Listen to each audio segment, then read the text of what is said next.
Sanibonani balandeli beNational TV1. Lo okhulumayo noma lo enimbonayo uMakhosi uXaba owaziwa ngoMakhosi uNomjoli, uShwabado, umlotshwa, umdlankomo. Kwekuthi umuntu akaqedwake. Balandeli, ngaphandle kokuthi ngingene esigigabeni noma odabeni, ngizocela ukuthi ningisubscribele mase kuba ukuthi niyangilikeela. Kwabangamazi ukuthi uMakhosi uNomjoli utholakalaphi, ngitholakala endaweni yaseNtshanga. Ama-taxi eza eNtshanga ayatholakala eThekwini, ama-taxi eza eNtshanga ayatholakala eMaritzburg, ama-taxi eza eNtshanga ayatholakala eBhayindza. Nginezinsuku-ke zokusebenza. Kahle kahle inhloso yale video ukuthi ngizonichazela ngoba kunemibuzo engiyitholayo. Angeke kube ukuthi nginichazela yonke nga-one. Singakho-ke ngithe ake ngenze le video namhlanje. uMonday noFriday angusebenzi, usuku lokuposela abantu abangakwazi ukuthi bafike endumbeni. uLesibili, uLesithathu, uLesine kanye nesonto ngisuke ngitholakala eMakhosini. Mangabe kuwumgqibelo ufuna ukuza ngomgqibelo kumele ufone ubuze ukuthi ngikhona yini ngoba akubona bonke omgqibelo engike ngibe khona ngabo. Kahle kahle le video engizoyenza kuzocacisa nje umbuzo okade ngikuthola uphindelela. Ngiyatholakala ke naku Facebook. I-group ibizwa ngoMakhosi uNomjoli ngoba ezinye izinto ngike ngizichaze khona. Balandeli beNational TV1, namhlanje ngithi-ke angizophendula imibuzo engilokhe ngikuthola. Kuke kube nomuntu ongifonelayo athi ucela ngimtshele yonke imithi engiyenzayo. Angeke ngize ngikwazi ukuthi ngibale zonke izinto engizenzayo ngoba ziningi ngale ndlela, angeke ngize ngikwazi ukuyichaza. Kodwa-ke ngizozama ukuthi nginenzela ama-video awu-6 engizobe ngikhuluma ngawo, ngisho izinto engizenzayo. Okunye ngeke ngize ngikusho, sekobe ukuthi uyangibuza mangabe ngiyakwenza ngokutshela ukuthi cha lokho ngiyakwenza. Mangabe angikwenzi ngobe sengikudlulisela kumuntu engibambisene naye, engimaziyo ukuthi futhi akaqoli abantu, umuntu engaziyo ukuthi umoya kuyena uzofika uyithole lento le oyifunayo. Kodwa mangabe naye lowo muntu lonto akayenzi, ngibe sengikutshela ukuthi cha, hayi usungadlulela phambili. Okay-ke balandeli, namhlanje-ke ngizokhuluma-ke ngemithi engiyenzayo ukuthi isebenza kanjani, isetshenziswa kanjani. Okay, namhlanje ngikhethe ukuthi ngikhulume ngezikhafulo nangamadliso ngoba kuhlukene, nokuchaza-ke ukuthi izikhafulo zisebenza kanjani, nokuchaza futhi ukuthi nawo amadliso asebenza kanjani. Okay-ke ngizoqala ngezikhafulo. Isikhafulo usisebenzisa kumuntu osuke unesho ukuthi usakuthanda kodwa izimo ezinihlukanisile edala ukuthi aze aqhele eduze kwakho. Njengaziphi na izimo? Njengokuthi mhlambe nihlukaniswe ngezichitho, njengokuthi nje nihlukane ngomona wabantu. Lowo muntu uyakwazi ukuthi umkhafule abuye eze kuwena. Angeke uzukhafule umuntu ofike wena wamuhlukumeza, wangamuphatha kahle, wangamutreata kahle, mase uzothi wena ufuna isikhafulo ngoba nakho engasekho. Isikhafulo asisebenzi kumuntu osuke engasenalo uthando lakho. Awukwazi ukuthi ungafika uhlukumeze umuntu wabantu mase uzothi uzomkhafula. Ukhumbule phela ukuthi nalomuntu unabantu bakubo abamuphethe, akaziphethe, unethonga lakubo naye elingafuni naye, elingavumi ngaye, elingafuni ukuthi axhaphazwe abantu. Mase kube ukuthi-ke liyamsusa eduzane kwakho, noma ngathiwa ukhafula ngezikhafulo ezingakanani, ngeke azazabuye ngoba yini? Nethonga lakhe alisafuni ngaye, alisathandi ngaye, alisathandi ukuthi axhaphazwe umuntu. Kumele ubheke-ke lezo zinto mangabe uthi ufuna ukukhafula umuntu, uqale uzinuke wena amakhwapha ukuthi lo muntu omkhafulayo ubukade umphethe kanjani. Ubukade umphethe kahle noma ubukade umxhaphaza, ngoba nenhliziyo iyadela, uthando liyaphela. Uthando mase liphelile ngisho ngathi usebenzisa muphi umuthi akasoze abuya lowo muntu. Iqiniso kumele likhulunywe ukuthi isikhafule kahle kahle sisebenza entweni vele ekhona, njengokuthi nje mawukhafula umuntu kube ukuthi ukhafula umuntu obonayo ukuthi kunesandla semfene la, hayi ukuthi ubuyisa umuntu ngoba nakhu esehambile ehambiswe impatho yakho. Cha cha cha, lowo muntu ngeke nje azaze abuye. Kuzofana nokuthi uxhaphaza imali yakho, kuzofana nokuthi nje umosha imali yakho. Uzoba nokuthi kade ngangihamba ikhafulo benginika zingangisebenzeli, kanti iqiniso awulisho. Iqiniso into isuka le, indaba awuyisuse emuva, usuyikha phezulu ukuthi imithi ayikusebenzeli, kanti cha, into edala singakusebenzeli ulo muntu lothi uyambuyisa ithonga lakhe naye alisathandi ngaye, alisafuni ngaye. Ngoba enye into ekumele niyazi ukuthi umuthi mawusebenzisa kumele wazi ukuthi wonke umuthi osebenzisayo uxhumana nabantu bakini abangasekho. Kumele nalokho futhi ukwazi ukuthi uma usebenzisa umuthi uxhumana nabantu bakini abangasekho. Mangabe abantu bakini bengawufuni lowo muthi, ngeke uzuze ukusebenzele. Ayikho indlela engenza ukuthi lowo muthi ukusebenzele. Nanokuthi-ke futhi okunye mawusebenzisa umuthi noma usebenzisa izinto enjengekhafulo, kumele uqale ubheke ukuthi umuntu uxoshwe yini ezisuka, ngoba kuyenzeka kube ukuthi umntwana wemoya nabantu abadala, imimoya ihlukene. Kuyenzeka kube ukuthi abantu abadala kube yibona abakuphethe, ngoba phela ithongo, into ithi ithonga likhe emsamo, ithongo likuwena emzimbeni, lihamba nawe, liphila kuwena. So kumele ugweme, uqaphele ukuthi umuntu mesuswa kuwena ususwa ukuthi mhlawumbe ithonga lakho futhi alisamfuni, alisamceli. Kuyenzeka kube ukuthi ithonga lakhe lingasamfuni lowo muntu. Kuyenzeka kube ukuthi ithonga la lo muntu othi uyamkhafula lingasamfuni, ngoba nanokuthi ithonga alimthandi umuntu ohamba eziphosa noma ikuphi. Kuyenzeka uthandane nomuntu uthole ukuthi uyamthanda, kube ukuthi nihlukana ngendlela ongayiboni kahle, kube ukuthi cha sikho isandla semfene kodwa ukuthi nje niyahlukana. Kuyenzeka kube ukuthi lowo muntu uvele umuntu ohamba eziphosa noma ilaphi, njengoba eziphosa noma ilaphi uthi mebuya kuwena azongcolisa abantu abasemzimbeni wakho.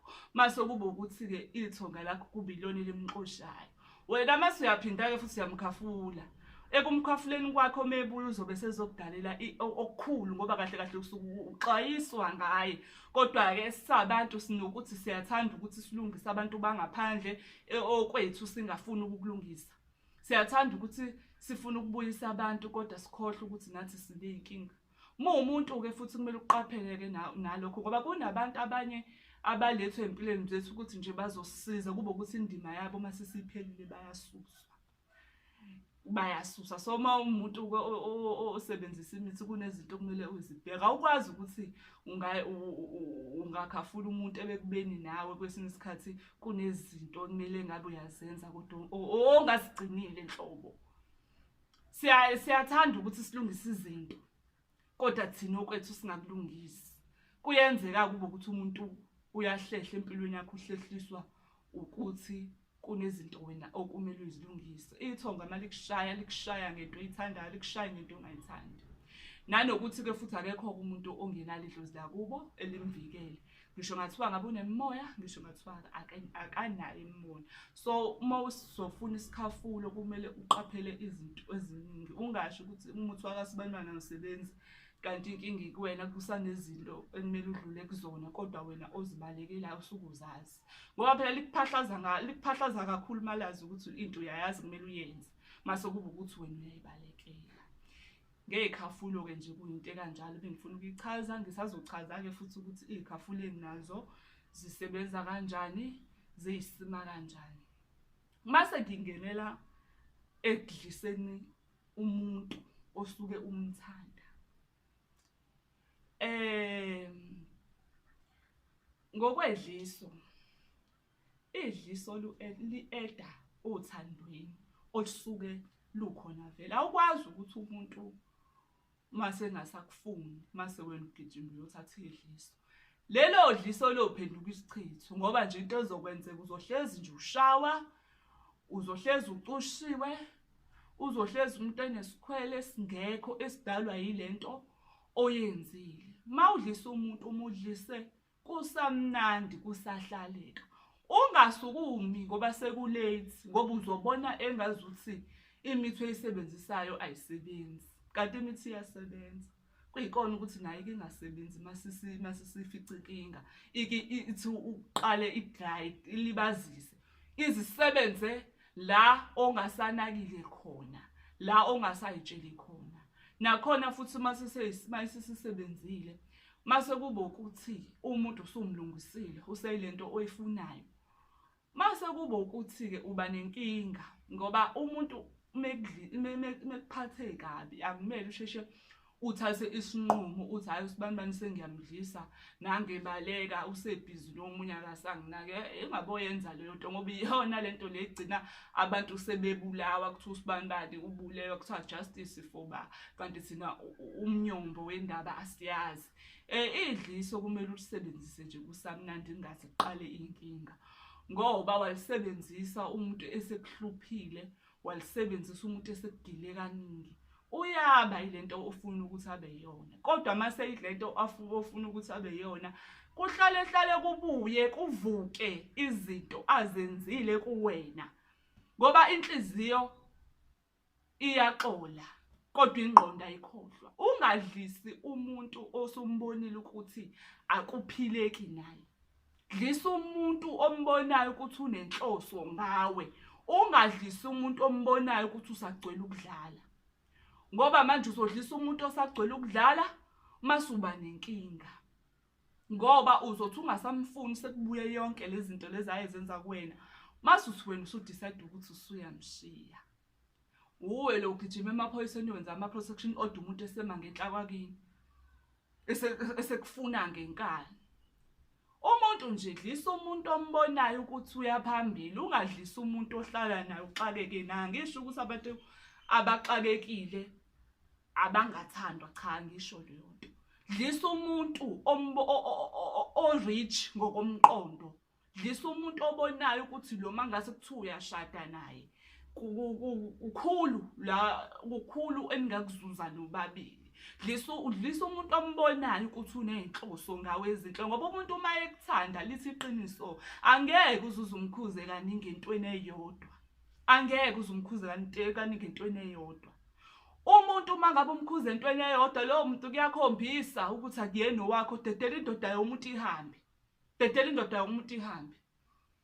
Lungisa into oyibonayo ukuthi la uzokwazi ukuthi uphume uphethe, uzokwazi ukufumbatha something. Ungadlisa umuntu ngoba ucasukile, ngoba ufuna ukukhipha lo muntu anaye. Cha. Umuntu mangabe owakho noma umuntu mangabe ekuthanda ngalendlela akuthanda ngayo, uyakwazi ukuthi kube khona izinto ayishintshayo for wena. Uyakwazi ukuthi enze izinto ezinhle. Into umuthi awuyithanda uyithanda. Kodwa lothi umuthi into awuyithanda aqhubeke nayo. Kuyakhombisa akuyona indoda yakho leyo noma akuyona intombi yakho leyo. Dlulela phambili. Esikhathini samanje impilo yamanje idinga uphasina onengqondo, sebenzisa ingqondo. Idinga umuntu ozaziyo ukuthi ufunani, hayi umuntu osagcwele ukudlala. Akusadlalwa manje. Kudingakala umuntu ozaziyo ukuthi ufunani ngokomqondo. Lo muntu mangabe uyambona ukuthi ngoba phela umuntu umbona usaqala ukuthandana naye ukuthi hayi lo ayikho indaba yakhe. Mase kube wena kuhlalayo kodwa umuntu nje uyayiveza ukuthi hayi mina ngiyena lo muntu. Uyashesha umuntu ukuyiveza. Nanokuthi umuntu uma ukhuluma nawe uzu olimini. Umuntu ke ukayikhethele yena impilo afuna ukuyiphila, ukayikhethele yena futhi umuntu afuna ukuthandana naye. Ngoba umuntu uma ngabe uzothi uthandana noma inoma ngoba ubona obani benabantu babo.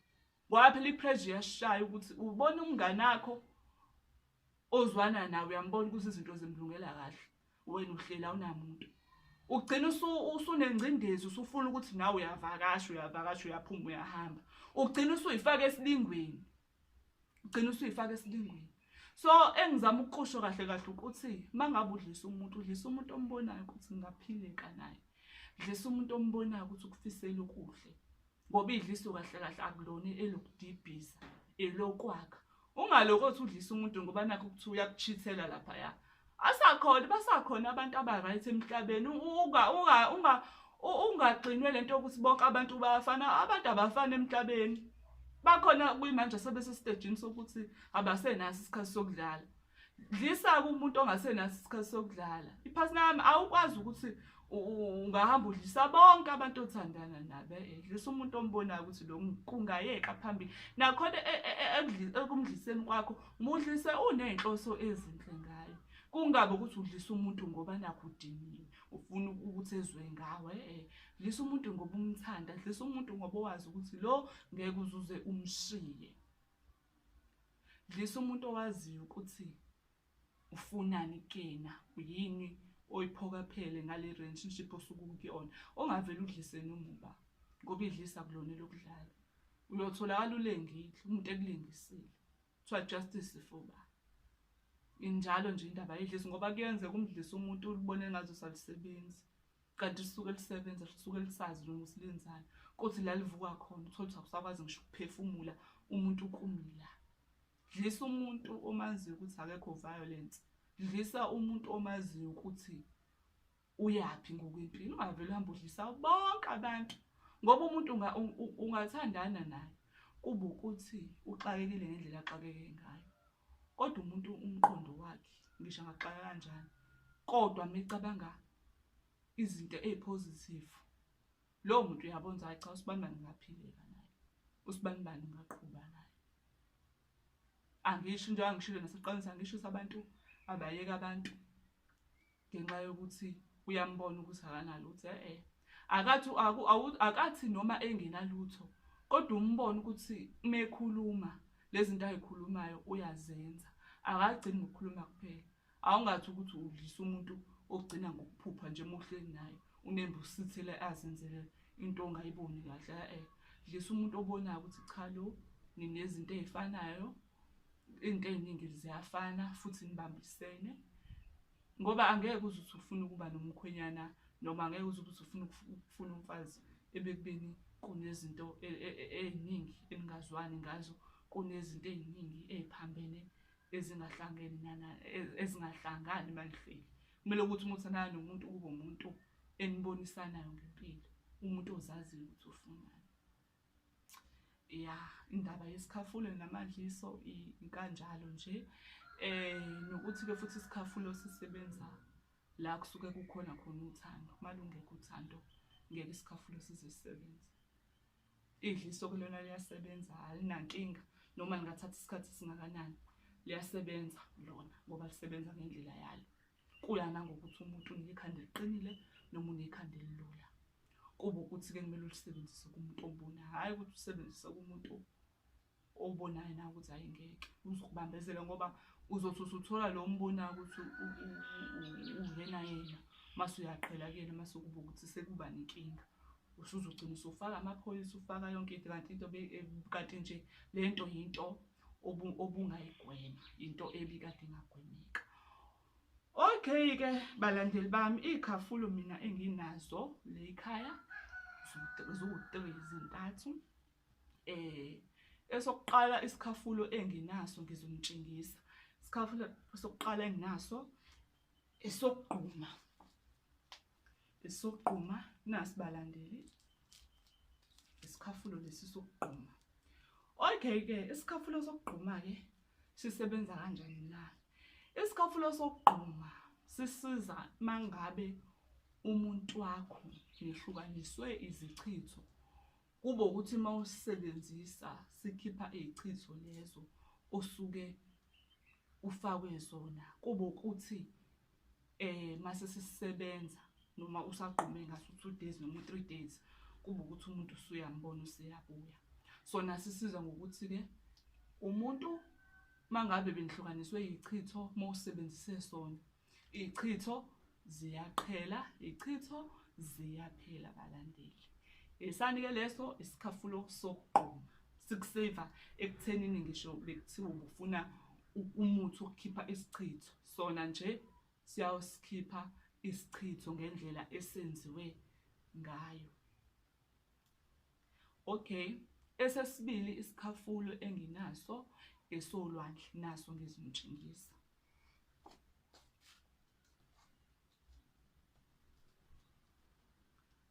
Nasi balandeli, lesi ke isikhafulo solwandle. Sona ke sisebenza ekuthenini mangabe musebenzisa vele uyazi ukuthi ngingayibeka kanjani balandeli.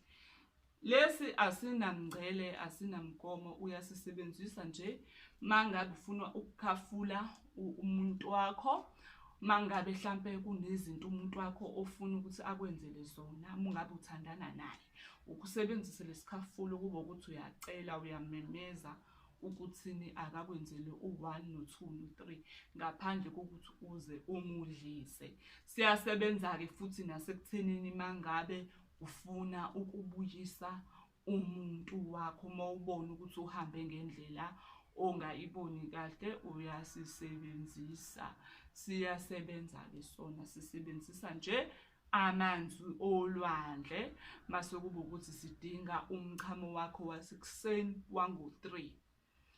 Mase kube ukuthi ke mawukhafula ukhafula ngo12 nango4, mawukhafula ukhafula la eqhamuka ngakhona ilanga. Kuba kuwena ukuthi ufuna ukuthi sisebenzisela ini. Mase ke siba nesikhafulo, sibe nesikhafulo sempepho. Lesikhafulo ke lesi sempepho sisebenzisana nabantu abadala abasuke bekuphethe. Njengoba ngishilo ukuthi abantu abadala ibona abawumnyombo. Uma usebenzisa umuthi kubalekile ukuthi wazi ukuthi ithongo lakho lihlanzekile, li-clean. Mase kube ukuthi ke uyalicela, uyalimemeza mawusebenzisa lesikhafulo. Nanokuthi ke futhi siyasiza kakhulu kubantu laba abanemimoya abasafuna ukulungisa into zabo, kube ukuthi umuntu bamemeza bamkhafula ngalesikhafulo, nokuthi futhi umuntu ngalesikhafulo uyakwazi ukuthi umcele edlozini la kubo, ngoba njengoba ade ngishilo ukuthi yonke into iqala kubantu abangasekho. So uyakwazi ukuthi umcele ngalesikhafulo edlozini lakhe nasedlozini lakho ukuthi akabuye. Sona ke usisebenzisa ngo12 naso, sike sidinge iqanda elilodwa nempepho. Uma ukhafula nje insuku ezu5 noma 6, iqanda ungalisusi kulento le osukushisela kuyona, noma ngathiwa mhlambe iplate le-enamel. Yes, ungalisebenzisa iplate le-enamel mase kube ukuthi ubeka lelo qanda, kube ukuthi nje awulisusi for 6 days or 5 days. Mase ususiqedile ukusebenzisa lezo insuku lezo sokuzosebenzisa, uzobe usumba egcekeni, uligqibe lapho la uhlala khona. Awulilahli iqanda, uligqiba la ohlala khona. Lesi ke sixhumene nabantu abangasekho, sixhumene nomkhulu nogogo, sixhumene namanono, sixhumene nokhokho nokhokhokazi. Mase kuba ke ngicabanga ukuthi ikhafulo zu3 na. Ngizobe ke sengingenela emadlisweni ke, ngichaza amadliso akhona ke lekhaya. Ngizoqala ngedliso le juice. Yes, sinedliso ke le juice lekhaya. Mangithi idliso le juice angisho ukuthi umuntu uzumfakela elokhuzaneni ekudleni. Idliso le juice uyaliphuza, uliyabiliswa mase likhiphela ke igubhu ezu4.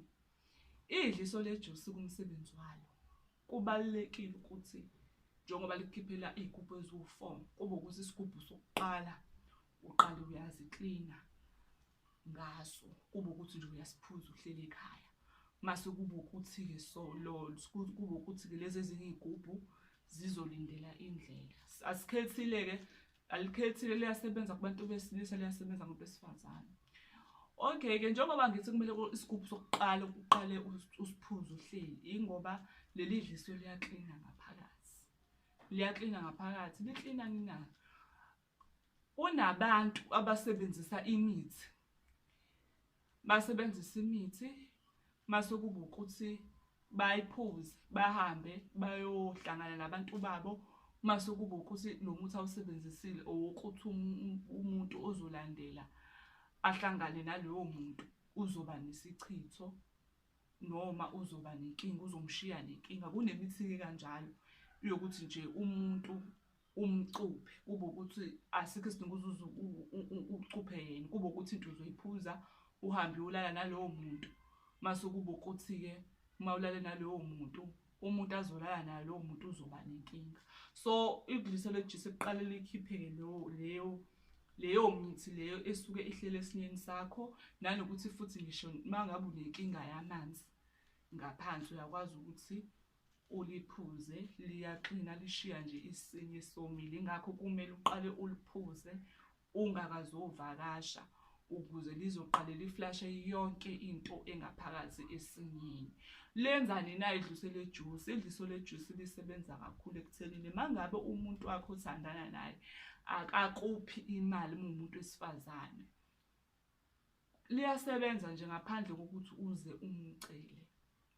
Ngaphandle nje kokuthi uze umcele, uzibonela yena ukuthi akakhiphi imali. Luvuselela futhi nothando umuntu asuke ekuthande ngalo eqala ukulibona. Lenza othandweni kuhlezi kumnandi.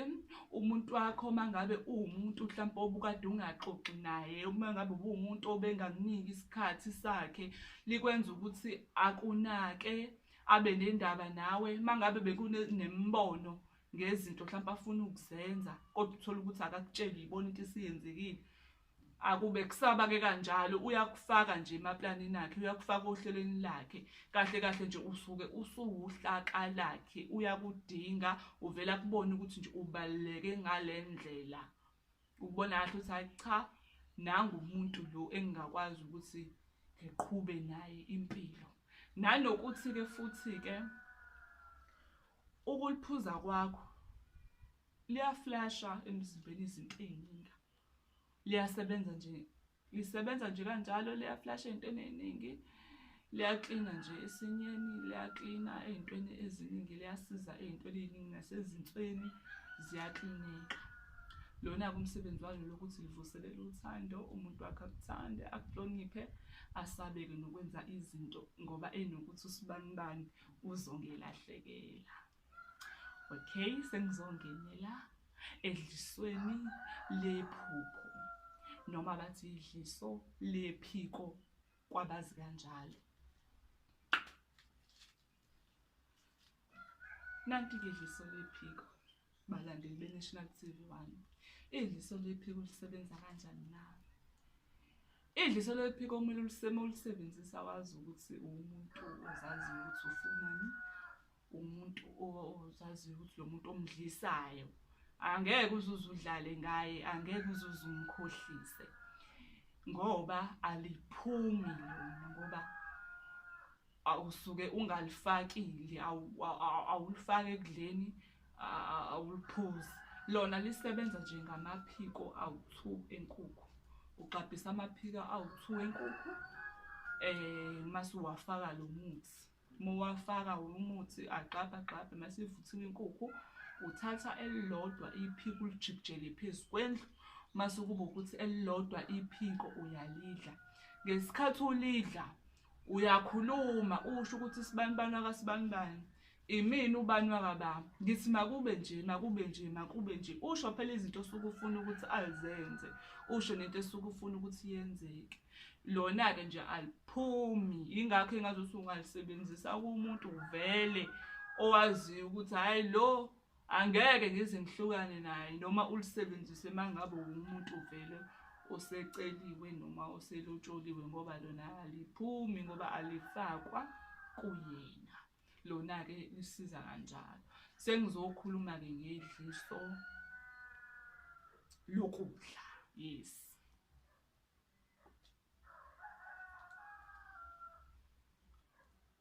Nanti balandeli, idliso lokudla. Idliso lokudla-ke ulisebenzisa ekudleni. Uma uphekela umuntu uyalifaka nakuma-fried, uyalifaka futhi nakwi-yogurt. Kuba kuwena ukuthi ufuna ukulisebenzisa ngandlelani. Ngeke ngize ngibale ukuthi ukhipha ini nani ukusebenzisa. Lokho ngokuchaza uma ngabe umuntu useyalifuna ngoba sengimtshela ukuthi uzolisebenzisa kanjani. Lona-ke idliso lokudla elenza nje ukuthi umuntu akuthande, angafuni lutho ngawe, abe nesikhwele, akunake, akubeke phambili. Kube ukuthi mengabe efuna ukuganga, kube ukuthi ashawe uvalo ukuthi hayibo, usibanibani mengathola ngingayini ngaphandle kwakhe. Lona-ke lenza lowo msebenzi okanjalo ukuthi umuntu noma ngabe efuna ukuganga uba nokusaba ukuthi usibanibani uzothini. Nalo-ke futhi ngingasho ukuthi kumele ulisebenzise kumuntu owaziyo ngempela ukuthi uzile ukuzodlala ngaye ngoba angazi, ake ngisho nje kanje athi hhayi angazi. Okay-ke, ikuphi futhi okunye bekade ngithi ngizokhuluma ngakho-ke? Amabutho akhona le ekhaya ayatholakala, kodwa amabutho engenawo ilawa enza izinto ezinhle, ilawa asizayo. Akuwona amabutho empi, akuwona amabutho okubulala, akuwona amabutho ahlukene ngamabutho engingawachaza ngeke kuze kushone ilanga. Kodwa amabutho engenawo uyakwazi ukuthi uwasebenzise njengesikhafulo. Uyakwazi futhi ukuthi uma ngabe unecala uwasebenzise. Uyakwazi nje ukwasebenzisa ey'ntweni eziningi osuke ufuna ukuzenza esuke zizinhle. Uyakwazi futhi ukuthi uwakhulumise, uwatshele ukuthi ufuna ini nani empilweni. Enza lento le osuke wena uyishilo. Kodwa uma ngabe ufuna ukudla, hhayi kwentweni embi nje ukuthi hhayi hambani nobulala uba, cha awakwenzi lokho. Enza into enhle, enza into enhle ephathekayo. Mase ngizoba nesibambelelo, isibhodlela, isibambelelo. Nanti balandeli be-National TV1, isibambelelo sisebenza kanjani? Sisebenza kumuntu othandana naye noma omthandayo. Usicontsisela entweni yakho yokugcoba kwi-lotion ukuze uma usikhohliwe ungeke uze ube nenkinga ukuthi awusigcobanga. Sisebenza kanjani naso nesibambelelo? Isibambelelo senza ukuthi nje umuntu anganyakazi, ahlale abe yilento le osuke ufuna ukuthi abe yona. Limenza ukuthi isibambelelo senza ukuthi umuntu angasuki eduzane nawe, ahlezi efuna ukuba nawe ngaso sonke isikhathi. Sona-ke indlela esisebenziswa ngakhona ukuthi usigcoba usenzani nani. Ngilokho ngokuchaza umuntu uma sesefuna ukusi-order noma esefikile ekhaya ukuthi kahle kahle usigcobaphi laphi nalaphi. Nasemashiyeni futhi siyasebenza. Uma ngabe ulo muntu lo ongashelwa noma ulo muntu lo othi mehamba nje kube ukuthi abantu abakuboni, noma uma ngabe ulo muntu wesilisa uthi uma uhamba amantombazane nje awakhonzile kakhulu, uyakwazi ukuthi futhi naso usisebenzise emashiyeni. Konke la uqhamuka khona, konke la uyohamba khona, kuhamba ngumiswa wena, kuhamba ngumiswa wena nje impela. Balandeli, hhayi yilokho-ke nje ebekade ngifuna ukukucacisa kahle kahle. U-part 1 lo wezinto engizenzayo. U-part 2 ngizowuthola futhi nawo ngizokwenza. Ngiyabonga kakhulu. Ngicela bandla niqhubeke, ni-like, ni-subscribe. Ku-WhatsApp ngicela ukuthi ngi-WhatsApp umuntu osuke ezo-order noma osuke efuna ukubuza ukuthi noma osuke efuna ukubuza ukuthi ngikhona yini endumbeni, noma osuke ezosho ukuthi ngosuku oluthile uyeza, ukuze ngokwazi ukuthi ngimnike ama-direction. Ku-WhatsApp uma ungibhalela awube umuntu osudinga into. Mangabe unemibuzo onayo, inamba ikhona ngezansi, ungathatha inamba ungifonele sixoxe, ngoba manje uma uzongibhalela ku-WhatsApp ziningi izinto engizenzayo, isikhathi ngizongasitholi kahle sokuthi ngikhulume nawe, ngibuye ngingakhulumi, kuzobe engazuthi ngumuntu one-pride noma ozitshelayo. Kungcono ukuthi mangabe ufuna into kube ukuthi noma makunombuzo nawo kube ukuthi uyangifonela, noma mangabe ufuna noma mangabe ngingayichaza kanjani lento balandeli, noma mangabe unenkinga thizeni ofuna ukukhuluma ngayo, ungangi-WhatsApp, ngifonele. Okunye-ke ngobe sengikutshela ngithi mina cha, lokhu sesizokukhuluma ku-WhatsApp. Ngiyabonga kakhulu balandeli be-National TV1. Lo okhulumayo uMakhosi Uxaba, unomjulu, umlotsha ushwabade, umdlankomo. Ngiyabonga.